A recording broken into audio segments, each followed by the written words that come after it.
the level of accuracy for each of these sigma.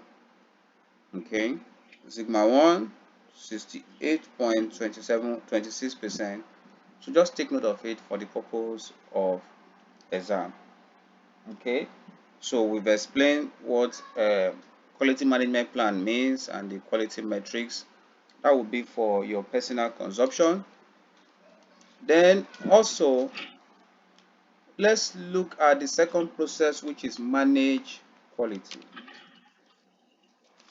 To manage quality in a project it simply means to carry out auditing of processes. Please just note it. To manage quality in your project, it simply means what? The project is being what? Audited based on processes. Alright. In previous edition, it was referred to as perform quality assurance. Alright, but it is no longer valid as perform quality assurance. So it is now refers to as what? What refers to as manage quality, which is what? An executing aspect of your quality processes. But now the thing now is that its focus is on the work being done on the project. And the essence of this is to ensure, or the purpose is to ensure, the team is following the organizational policies, standard, processes that have been documented during the plan quality. So, in a simple statement, you can say that managed quality is auditing of your processes as it relates to achieving quality. Who does this process? Because it's an execution thing. We are executing. Is it the project manager that will come and audit? No. It is not the project manager that does this aspect of the project, but rather it is actually done and carried out by an external. It is actually done and carried out by an external team who is not part of the project team. So it can be done by an organization, it can be done by an individual, it can be done by a group of persons that is not part of the project team. You can still remember the definition of a project team. Alright, take note of that. That is what? Manage quality. Alright, so manage quality is actually performed while the work is being done. And the essence of managed quality is to ensure that the team performing the work is following the policies, the procedures, and processes that we have agreed upon when we are planning for quality in the project. Alright, that is why it is based on following those processes. And I ask the question, who performed this process? A group outside the project. It could be the assurance team in the organization. It could even be the functional managers in the organizations, as long as they are not part of the project team. All right, as long as they are not in the project, as they are not a member of the project team, take note, they can perform quality in your project. So they can manage quality in your project. So take note, managing quality, as I've said, is simply ensuring that we are auditing. That is the key word for it, auditing the processes we have defined to follow in the project. Yes, go on, question.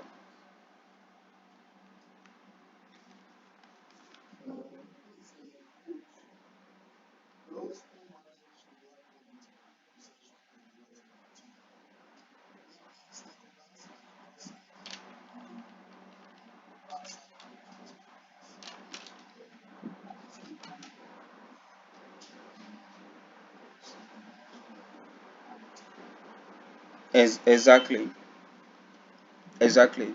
When in that context of a stakeholders, we are probably looking at those stakeholders like the external bodies, like the regulatory bodies that are stakeholders in that project. They can come around to inspect.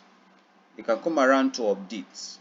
Especially for instance now, let's assume you are working on a project that has to do with um, fire service compliance. All right, you are building a fire service operational base. Okay, when you are working on that project, there are some policies and procedure in relation to the state standard of fire service. So fire service is not going to be part of the team building the project, but being a regulatory body outside the project team can come and perform auditing to check if you actually followed the process and guidelines in achieving those deliverables. Do you understand now? Or it could be that there is a unit, a department in the organization that is uh, like the quality assurance unit. All right, they are there to check for quality or testing or all those things. They can come and do auditing for your processes and see if you're actually doing what is expected of you as it relates to your project. All right, so that is manage quality. I hope that is clear. But take note, the essence of manage quality is so that number one, we want to improve the quality process. All right, that is one major essence of manage quality. Then apart from that, number two is to make sure that the standard, the team follow the standard that have been agreed upon. That is very, very important as it relates to managing quality. And I've also said that managing quality is an executing process or an executing aspect of your project. And when we say manage quality, what comes should come to your mind is what? Auditing of the process. And to achieve that, we must use the tool called audits. What do we want to achieve? Quality report. At the end of the day, you must have a report for that quality and also the evaluation you made to arrive at that report. And if you now discover that, well, there is a deviation from following the right process, you can make a change request. All right. So that is that about managed quality. So all these are definitions of your audits, quality audit and quality report. Please, is that clear?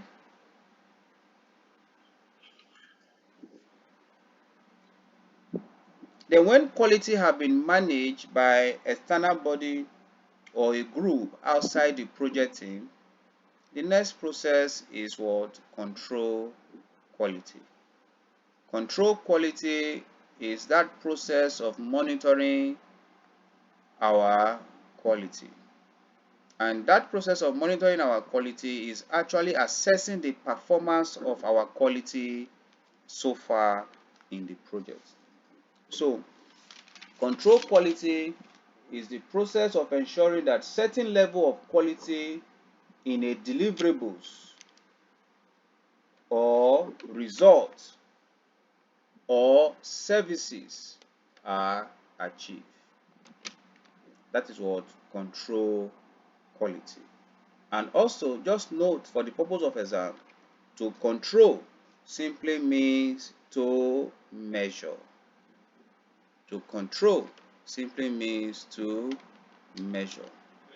All right. So control quality in this place is actually done to ensure that you are monitoring and making sure that all the levels of qualities in your deliverables are met. That is what it means to control quality. And especially in the case whereby there may be shortfall in terms of poor processes, then you take the necessary recommendation to rectify that.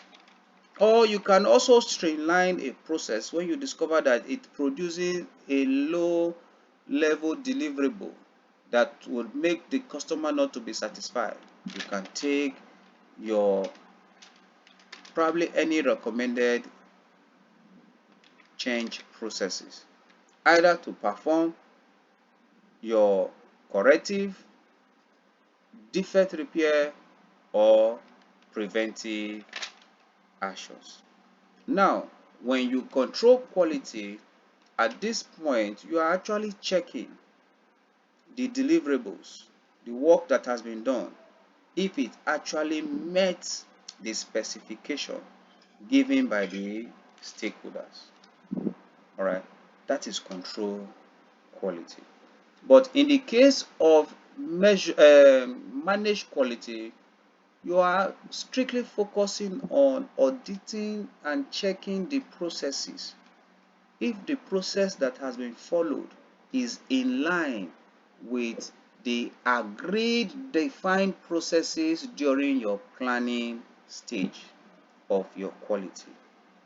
But in control quality, we are now focusing on the outcome, ensuring that that outcome, the performance so far, the quality outcome, if it is in line with the desired results expected by the customer. If it is not in line, you can quickly make your recommended actions, which can either be corrective, defect repair, or preventive.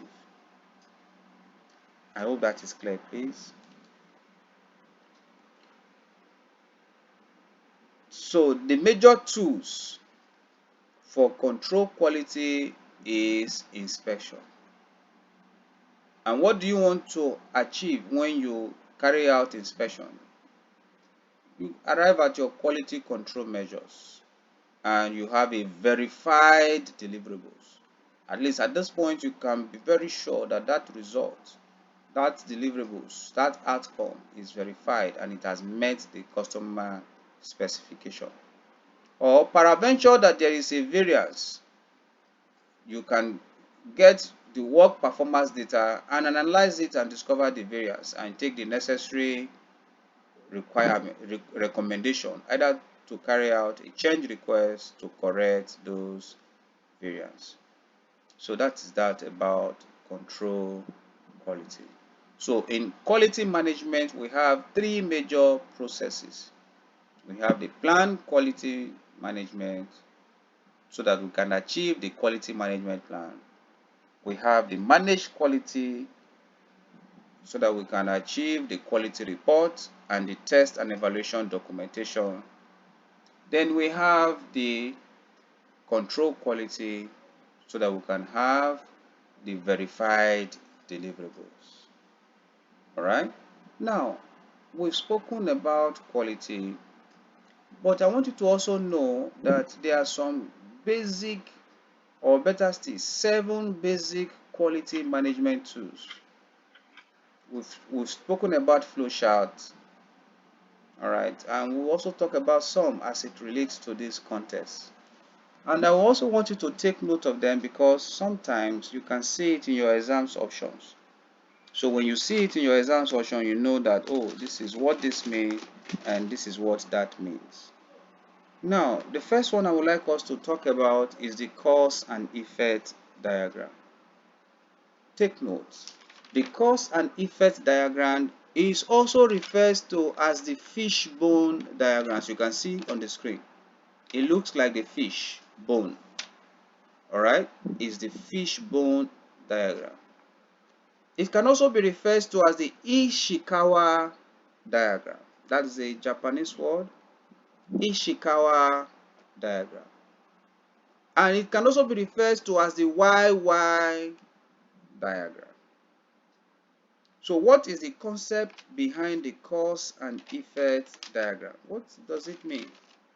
The cause and effect diagram is that diagram that helps the project manager to plan on how to trace back to plan on how to trace back an undesirable effect to its root cause. To trace back an undesirable effect to the root cause. That is why we call it the cause and effect diagram. Just as you can see, just like saying that instead of focusing on the malaria and be killing yourself on the malaria, why not focus on what causes the malaria? Exactly. Poor hygiene. Instead of focusing on the output of your poor quality printing, example, um, uh, um, Jagaban gave you printing work because he wants to win election. He wants to do quality printing for him to be posted all over the nation. That's a big project. All right, to be posted all over the nation, for example. And he said he wants a quality work. He wants clear picture, clear visualization, appropriate color mixtures. All these are the criteria he's giving you. All right, and you are now printing. You have done the design. According to the design phase, is clear. Everything is fine in the computer. Everything is wow. Then you have gone to where you want to print. You have inspected the machine for printing, and they've done the first prototype for you. It came out fine. And you are very happy that when Jagaban seen this picture, this poster, it will be very, very pleased. And they have just printed number 150. So in the process of printing 151, you now discover that there is a color fade on Jagaban's cap. From color fade on Jagaban's cap, you now discover that 170, you now see that his eyes is now turning like that of a vampire. 180 something print, you now discover that his mouth is now having long teeth. In that case, you pause the printing and you are wondering, what happened? Why do I have this problem now? The concept is the cause and effect diagram. It's saying that instead of you killing yourself on those printing that are bad and thinking, okay, what can I do? Should I color it? Should I do this? Should I do that? The cause and effect diagram is saying that why not go and trace the root cause of the problem, why Jagaban cap faded, of the problem, why Jagaban eyes now look like that of a vampire, and the problem why the teeth is now having different colors. That is the concept of the Ishikawa diagram, whereby you can now make reference to, could it be that is the equipment that is a problem? You check the machine. Or could it be that is the process that is a problem? Maybe the process of putting the paper, or the process of the mixture of the color. Or could it be that is the person that is managing the machine that is a problem? Could it be that is the material, the paper is not good enough or is not quality enough? Or could it be that is the place, the environment, because maybe the shop is too tight, or the management? So you can see that either of these, you can narrow down the problem and trace where the problem is to correct the effects that you have. So the cause and effect diagram concept is saying that instead of focusing on the problem, why not trace back the original root cause of the problem? That is the cause and effect diagram. It's also called the Ishikawa and the fish bone. Please don't forget this fish bone. I made that mistake in an option in my exam. I saw fish and I was so eager because I saw fish. I did not take note that there is no bone attached. Just saying the fish, I quickly tick fish. Whereas it was among other names which I have mentioned. The cause and effect diagram is also referred to as the Ishikawa YY. YY is W H Y W H Y. That's the concept. You now put hyphen here. YY diagram. Alright. But in this case, it's called fishbowl, not just fish. I saw fish diagram. I was so happy. I thought I've gotten the answer. I chose fish diagram. All right. So that is the cause and effect diagram. Okay. Then there's another tools that can be used, which is the check sheet. If you can still remember then in secondary school, when we're doing frequency distribution table, it's still the same concept. You are checking the quality of work that has been done. You can decide to do tally to ensure that the quality of work that comes out are excellent. And take note, what is the purpose of the check sheet? The purpose of the check sheet is for data gathering. Please take note. Alright, so the check sheet is a type of checklist that is used to gather data. Alright, that is used to gather data. So that is the concept of the check sheet template. So you can see, for instance, on this check sheet template, you can see a variety of items that you have detected that have issues. And you now begin to check, okay, which of them have, what date those issues happen? How many of them happen? When? So you can see that supply parts rusted. It is more of them happened on Monday, Tuesday, Wednesday, and Thursday. You can see the total of supply part rust is an occurrence. Why? So that is the check sheet. So the check sheet helps you to capture a lot of data for your own processing and analysis. All right, that is the concept of the check sheet. Then control chart. Earlier, Godwin was explaining control chart to us. I would like you to note that the concept of control chart is more like a graphical display of what, okay, let me explain it this way. Before we look at control chart, I would like us to look at it from this perspective. That the control chart, please note it somewhere, that the control chart is used to determine if the result of a process are within acceptable limits. If the result of a process is within acceptable limits. Now, which means in a control chart, we have what refers to as specification limit and control limit. Specification limit and control limit. What is a specification limit? A specification limit represents the customer expectation or contractual requirement for performance and quality on the project. Specification limit requires the customer expectations or contractual requirement for performance and quality on the project. So which means in a nutshell, we can say that specification limit is provided by the customer. It is the expectation in terms of quality that the customer provides. That becomes what? Specification limit. And take note, it is that specification limit that has been provided by the customer that the project manager from that specification limit creates a control limit. Hello? Specification limit is provided or created by the customer or the project sponsor.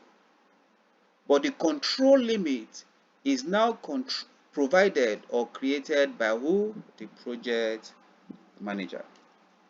And the essence of that control limit, please take note, and the essence of that control limit is to ensure that the result of a process are within acceptable limits.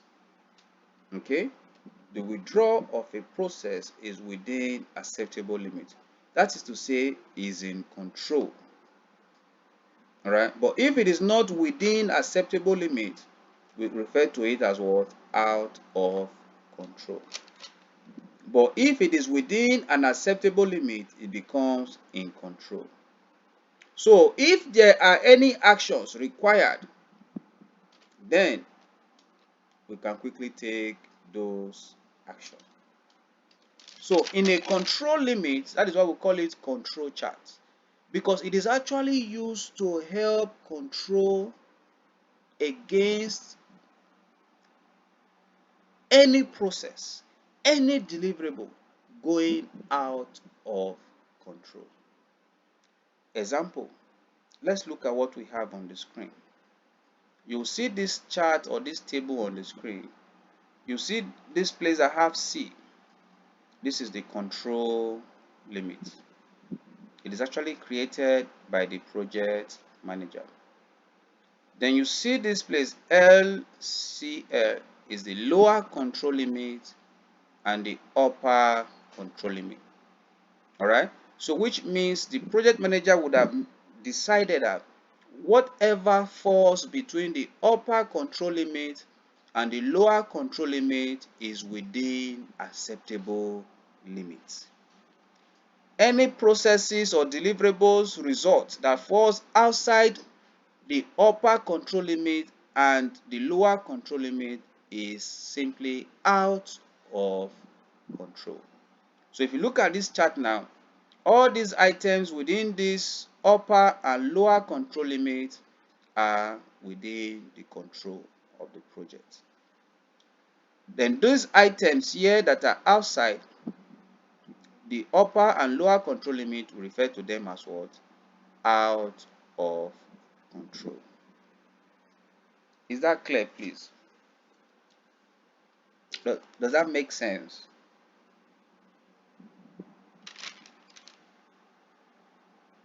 Hello, Mr. Iberi. Hope we've not lost you. Hello, Mr. Iberi. Are you there?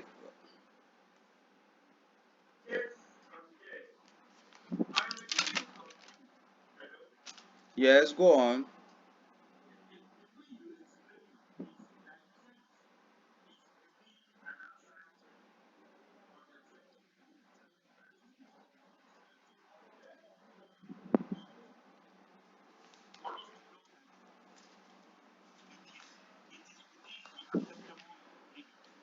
Okay. All right. Don't be confused. You said you did not do science. If you remember when we were in secondary school, all right, for those of us that did science, there is one practical you will do in your WAEC. We call it WAEC practical in chemistry, titration. Godwin, you did titration. Hello, Godwin, are you there? So you discover that that result you get in your junior WAEC, there is no particular result that is correct. They told you that for your result to be correct, you must get either plus or minus 5 of a particular range of result. So they have given you a figure. So, okay, if you have 0.005 to 0.001 titration number in between, you have your result is correct. Why do they do that? That becomes the control limit. So if, for instance, I am carrying out my titration in that WAEC exam and I have outside that control limit, control limit, it simply means I have failed to meet the required scores. Do you get it now? That is the same concept. So whoever have a score that is outside that limit that have been created by the exam board has failed that request or failed that exam. Is that clear now? So that is the same concept of control chart. So control chart helps you to streamline all your effort and deliverables within the level you think will give you maximum satisfaction for your customers. So that is why it is you that determines the control limit. Remember, the customer has already given you a specification limit, but because you want to achieve that specification limit, you then now create a control limit. How do you know a process is out of control? It is simply when that process is outside the control limit, which is outside the upper control limit and the lower control limit. All right? And also for the and also yes, go on, go on.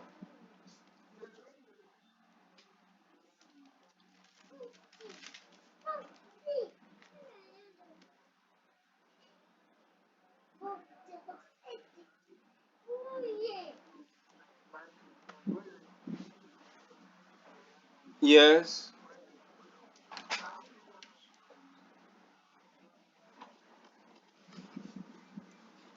That was for that was for costing. All right? That is a different aspect of your project. That one is for costing. But in this context of quality, you determine the control limit. Why do I say so? You are the one that creates that particular limit that needs to be what? Achieved.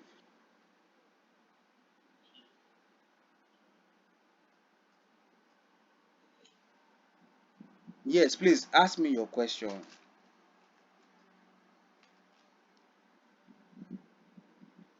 How can we know? Go on, please.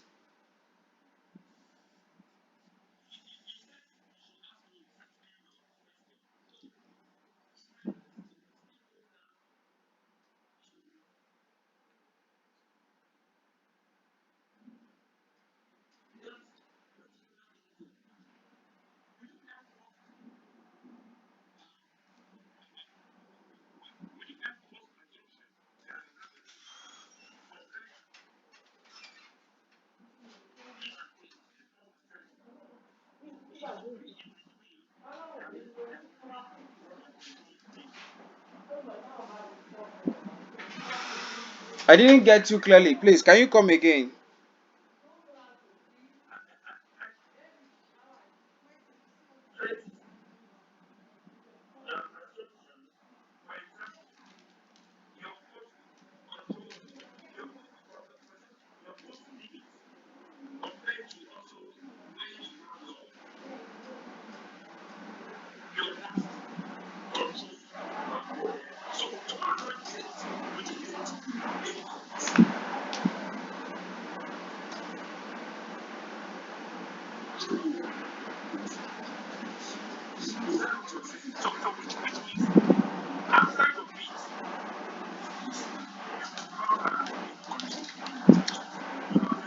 Exactly.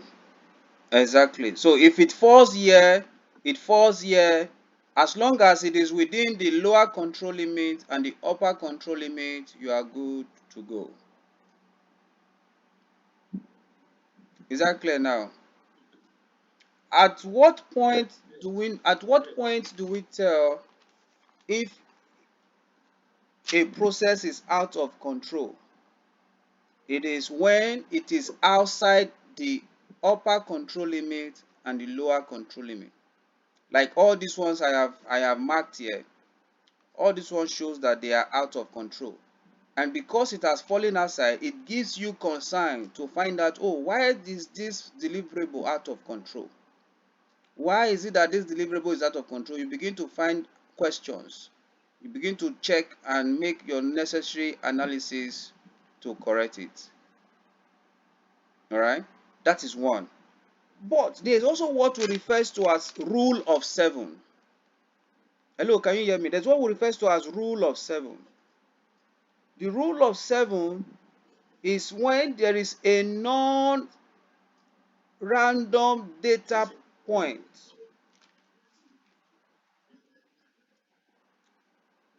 A rule of 7, please, I want you to listen to this. A rule of 7 is also one way to know if your process is out of control. All right? Let's say, for instance, within this upper control limit and lower control limit, you now have some data point. You now have some data point 1, 2, 3, 4, 5, 6, and 7. All right? You can see that these 7 data points are within the upper and lower control limit. But because they are 7 in number and they are non-random, they are in one place, it will give you a concern to find out that why are these data points in one location. We refer to it as the rule of 7. A practical example now, for example, you are going to your office on Monday, and you saw a set of staff members in unusual location gathered together discussing. It will give you a signal that what could be wrong. Why is this set of people gathered together to be discussing? It's unusual. That is also the concept of rule of 7. So rule of 7 is when a series of non-random data points, total 7s in number, are either between the upper and lower control limit. As long as they are 7 together, that gives you a cause of concern. We refer to it as rule of 7. So those are the two ways to know whatever data point or processes is out of control.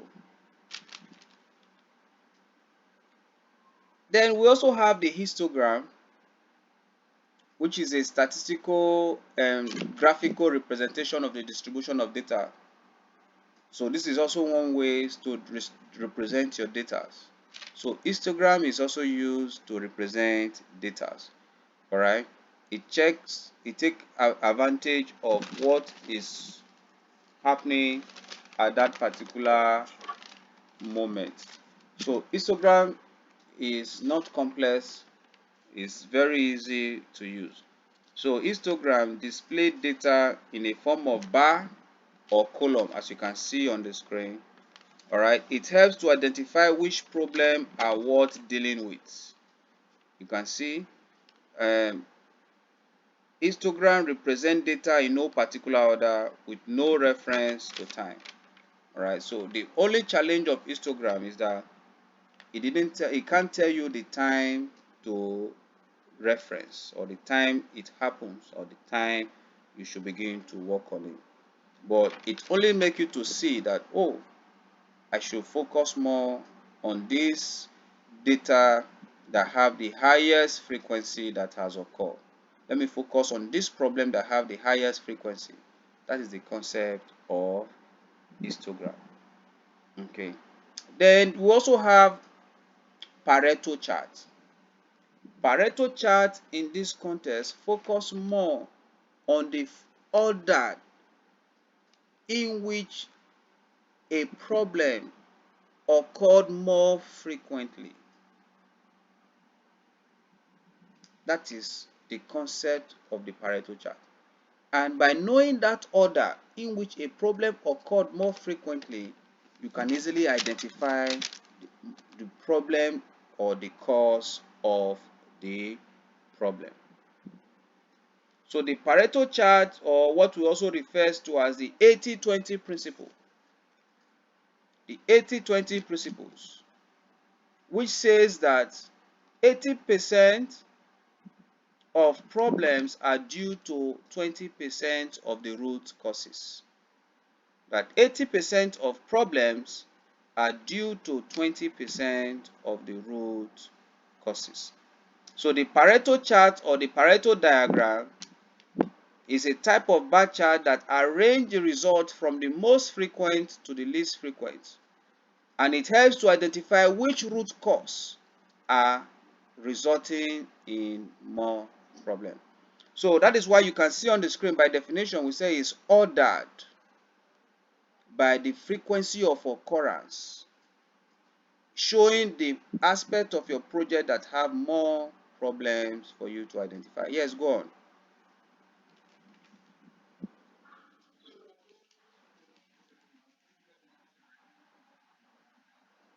Exactly. Exactly.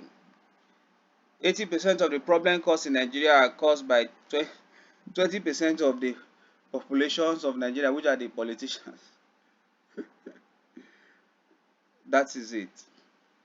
All right. So you can now easily see the problems and identify the root cause of the problem. So from this chart now, you can see that traffic example is giving us more problem to worry about. Why are we having this problem? Is because of traffic. So Pareto chart showed us the frequency level, or number one, it focused attention on the critical issues to worry about, to deal with. So from this chart now, you can easily tell that, oh, let me deal with the problem of traffic. If I deal with the problem of traffic, then I will deal with the problem of childcare. It will be unintelligent for me to go and be dealing with the problem of emergency. Why? Because the frequency of emergency is below 10%. While we have a frequency of traffic that is above 50%. So the Pareto chart helps us focus attention on the most critical issue. Number two, it prioritizes potential cause of the problem. So you can see that the potential cause of the problem we have on the screen is traffic. We refer to it as what? The Pareto chart or the Pareto diagram. It shows more of the frequency of the occurrence of the particular problem so that you can easily deal with that problem, which is also refers to as the 80-20 principle. Any question on that, please?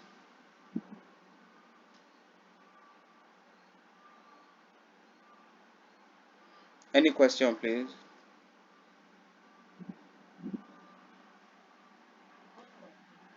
All right. Okay.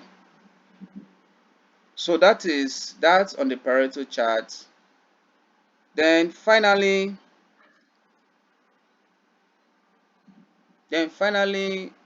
let's look at the last one, which is the scattered diagram. All right. The scattered diagram is a colorational chart that shows a regression line to explain or predict how change in an independent variable will change a dependent variable. So the scatter diagram concept is also referred to as a correlational chart. Correlational chart. And this concept explains a regression line showing a correlation of variables, and that variable you can easily forecast to know where and the negative impact that variable is having on your project. All right. So why I needed to mention all this is in situations in your exams where you come across them in your options. So you can know that, oh, these are tools used under quality management. All right. So any question, please? We already know what a flow chart is. Then I've mentioned that for control quality, the techniques often used is what? Inspection, to check the quality of work that has been done. Any question for me, please?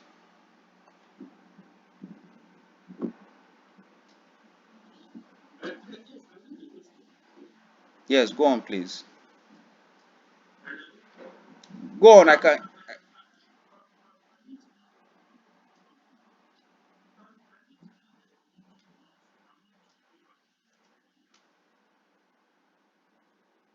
Okay,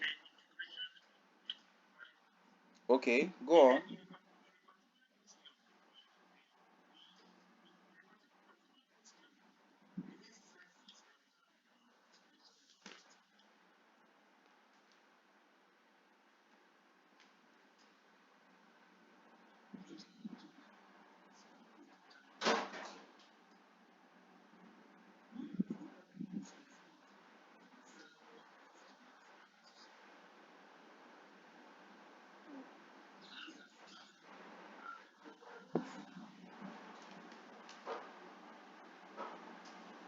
Go on. Yeah, yes, what are the options?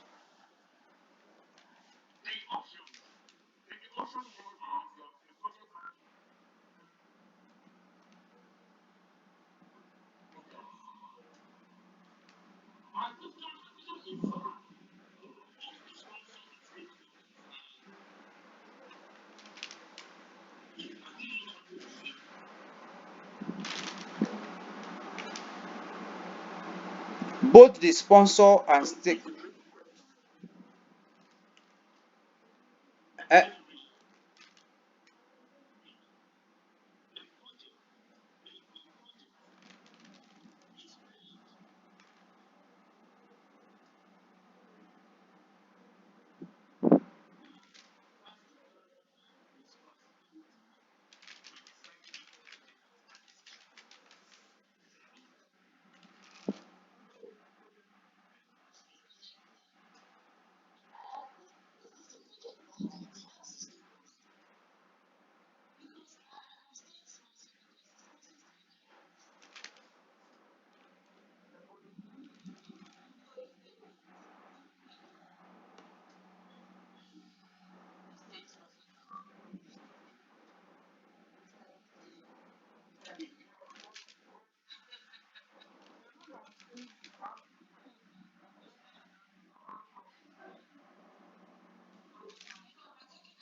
okay.